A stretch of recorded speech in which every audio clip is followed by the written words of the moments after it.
So we're back in New Orleans again. It's Saturday and a pretty uneventful day.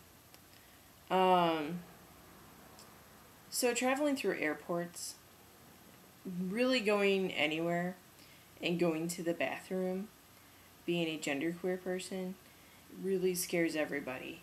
And generally small children and old women who are walking to the bathroom and not paying attention, who look up just as they're about to come in the bathroom as you're walking out, and they go,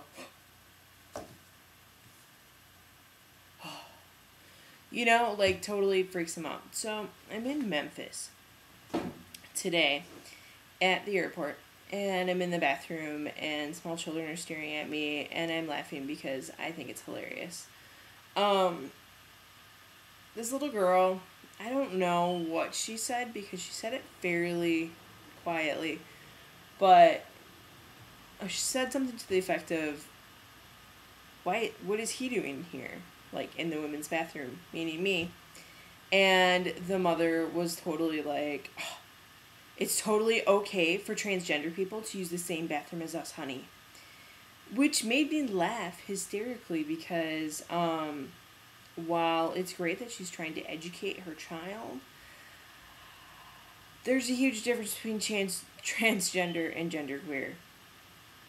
But anyways, so when I leave the airport, so in New Orleans, when you go to the airport, you have a couple of different options. So you can take a limousine, which is like, I've never even checked the price. And you can take a taxi for $30. You can take like this airport shuttle that is basically a conversion van full of people. And living where I live, they generally drop off the French Quarter people first and the business district people, and then they drop off like the people who live in town. So it's like an hour and a half and costs $15. Or for a half hour ride, I can take a bus and walk for 5 blocks for $1.10.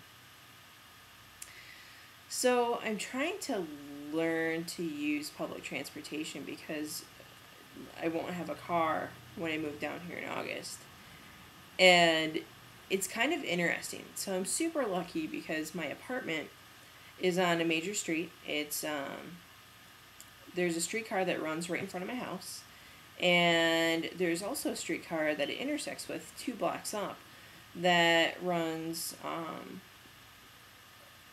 down all the way to the French Quarter. So basically, anywhere I go, I don't have to take more than like two, like streetcar and bus or bus and bus. So I'm pretty lucky.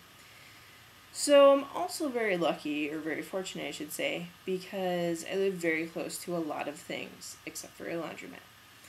And one of the places that I live really close to is Home Depot. And apparently, since a hurricane, there's like Home Depots and Lowe's all over the city, which makes sense.